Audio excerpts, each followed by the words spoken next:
2월 넷째 주 대통령 직무 수행평가와 주요 정당 지지율 살펴보겠습니다.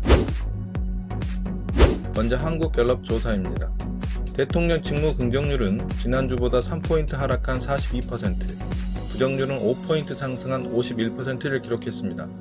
연령별 긍부정률은 20대 이하가 44대 50, 30대 54대 42, 40대 48대 46, 50대 41대 54, 60대 이상이 31대 60을 기록했습니다. 코로나 여파로 인해 전반적으로 긍정률이 하락했지만 여전히 30, 40대가 문재인 대통령을 지지하는 것으로 나타났습니다.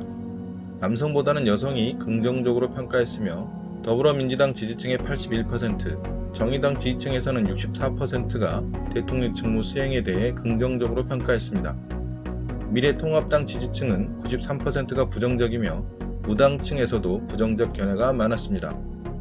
대통령 직무 평가 이후로는 코로나19 대처, 최선을 다함과 열심히 한다, 전반적으로 잘한다, 복지 확대, 외교 국제관계, 전 정권보다 낫다 순으로 나타났고요. 부정평가 이후로는 코로나19 대처 미흡, 경제 민생 문제 해결 부족, 전반적으로 부족하다, 외교 문제, 리더십 부족, 무능하다 등을 지적했습니다. 이 중에서 코로나19 대처 미흡과 외교 문제, 리더십과 무능은 같은 맥락에서 해석할 수 있는데요. 지금 보수 우파에서 신천지는 말도 못 꺼냅니다. 다들 아시다시피 통합당과 관련된 정황이 과거 이명박 박근혜 정권에서 있었잖아요. 그러니 신천지는 말도 못 꺼내고 별 관련도 없는 중국에 대해서 전면 입국 금지를 주장하고 있습니다. 그리고 현재 한국발 입국 불허가 70여 개국으로 늘어났어요. 공항에서 발이 묶이거나 강제 격리를 당하는 사례가 늘면서 정부의 외교 능력을 비판하는 거죠. 근데 말입니다. 확진자가 늘어나는 게 아니라 정부가 능력이 좋아서 빨리 찾아내는 건 아닐까요? 다음은 리얼미터가 조사한 대통령 직무 수행평가입니다. 긍정평가가 지난주 대비 2.7포인트 내린 44.7%, 부정평가는 1.9포인트 오른 51%로 나타났습니다. 긍정평가와 부정평가의 차이는 6.3포인트 차이로 오차범위 밖에 있고 긍정과 부정의 차이는 16주 만에 가장 큰 차이를 보였습니다.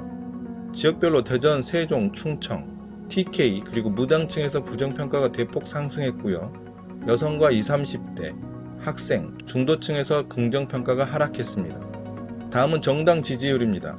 먼저 한국갤럽 조사 결과 더불어민주당 37%, 무당층 33%, 미래통합당 21%, 정의당 6%, 안철수의 국민의당 2%, 바른미래당과 대한신당, 민주평화당의 통합당인 민생당이 1%, 그 외 정당 단체는 모두 1% 미만으로 나타났습니다. 총선을 앞두고 여러 정당들의 통합과 신당 창당이 진행 중에 있습니다. 혼란스럽다는 말이죠. 정봉주 전 의원이 민주당 공천에서 탈락하자 비례정당인 열린민주당 창당을 선언했고요. 안철수의 국민의당은 지역구 공천을 하지 않고 비례대표에 집중하겠다고 밝혔습니다.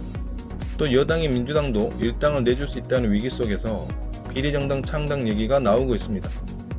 코로나19로 인해 전국이 어수선하니 총선을 미루자는 의견도 고개를 들고 있어서 4.15 총선이 가능할지 모르겠습니다.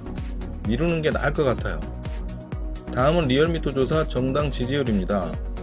더불어민주당이 지난주 대비 1% 오른 41.5%, 미래통합당이 31.6%, 정의당이 4.4%, 민생당이 3.8%, 우리공화당이 1.6%, 국민의당이 1.2%, 민중당 1%, 무당층이 3.6포인트 오른 13.1포인트를 기록했습니다.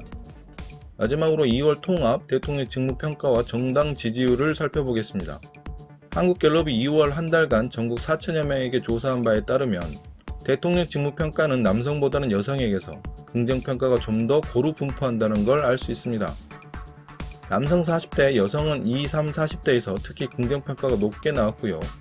여성은 긍부정평가가 46대 46으로 평평하게 나타났습니다. 정당 지지율은 통합 논의가 한창이어서 3, 4주 조사 데이터만 반영됐는데요. 더불어민주당이 60대 이상 남성을 제외하고 전 세대에 걸쳐 미래통합당을 앞섰습니다. 특히 3, 4, 50대에서 앞서는 것은 물론 60대 이상 여성에게서도 미래통합당을 근소하게 이겼는데요. 당 지지율을 보면 민주당은 비례정당 창당을 무시할 게 아니라 적극 논의해서 일당을 차지하는 것으로 전략을 세워야겠습니다. 미래통합당 심재철 원내대표가 일당이 되면 대통령 탄핵을 추진한다고 했지 않습니까? 그것만 할 인간들도 아니고 선거법, 공수처법, 유치원 3법 등 어렵게 일궈낸 법안들을 원상복귀할 겁니다. 명분도 중요하지만 선거는 이기고 봐야 한다고 생각합니다. 민주당과 정의당이 모여서 비례정당 창당을 논의해야겠고요. 12명씩 내면 충분히 24명 전원이 다 비례대표가 될 수 있습니다. 아니면 시민단체를 앞세워 창당을 하고 합류하던가 진보계열 미래정당과 통합을 하는 것도 방법이겠습니다. 저는 어떻게든 여당발 비례정당은 만들어질 거라고 보고요. 꼭 이기는 선거를 해야겠습니다.